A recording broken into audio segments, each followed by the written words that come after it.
I'm Bill Mould, and this 5-minute video is a short tour of wheel building tools and measuring equipment that I use. Hi, I'm Bill Mould, and I'm here at my home away from home at the Spokes on North Quaker Lane, and sitting here at my wheel building equipment, and I thought it would be kind of interesting for you to see some of the tools and measuring equipment that I've used in the making of over 4,000 bicycle wheels. And here's my trusty park truing stand. You can't build a bicycle wheel without a truing stand, and this is the park one. It's kind of a scary thing if you don't know how to use it, but once you do know how, it becomes your best friend. These are all spoke wrenches, which I use for normal type of wheels where you can see the nipples. And this is a lot of tools here, but believe it or not, I use every one of them at one time or another, and some much more frequently than others, but all of them, at least occasionally, are needed. Wheels that use bladed spokes need special protection because you need to keep the spoke from twisting while you're tensioning the wheel, and these are various types of holders that will hold the spoke stationary. And these tools are all used with wheels that have internal nipples where the nipples are accessed from the back through the outside hole of the rim. If you're working with round straight pull spokes, this is a very handy tool because this one will grip the spoke and just keep it from twisting in place. We'll start looking at some of the measuring equipment I've got, starting with these 3 tensiometers. The park one on the left is the most common of the 3. You'll find that in most bike shops. But I have 2 very accurate ones besides the red one, which is made by DT Swiss, and the black one made by Supreme.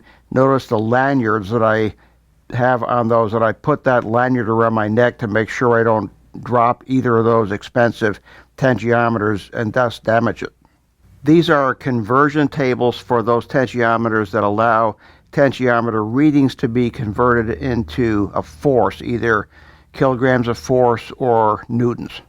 These 2 very expensive Mitutoyo digital calipers allow me to get accurate length distances when I need it down to 2 decimal places in millimeters.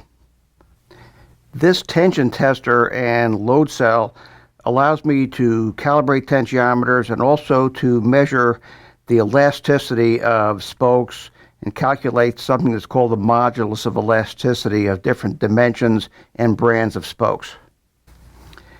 This expensive digital micrometer allows me to measure the thickness of objects down to 3 decimal places in millimeters. That is 1/1,000,000th of a meter.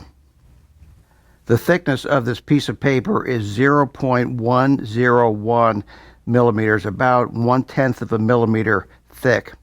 And what you've always wanted to know, the thickness of a human hair, 0.056 millimeters.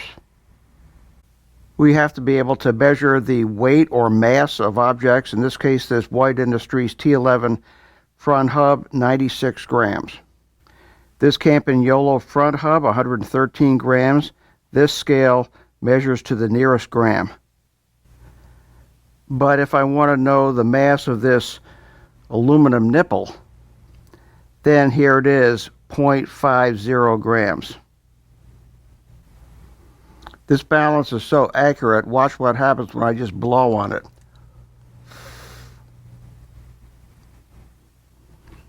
And here is a Mitutoyo dial indicator, accurate to millimeters in 3 decimal places, and I sometimes use this for experiments.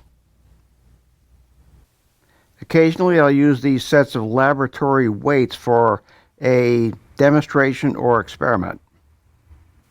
So that's the end of our quick tour. A lot of that equipment that you saw that I use for measuring is stuff that I bought myself, and I did it because I study bicycle wheels in depth from a scientific and engineering standpoint, and I need that kind of measuring equipment to do some of the experiments I do. Here is the address of my website and my contact information. Thank you for watching.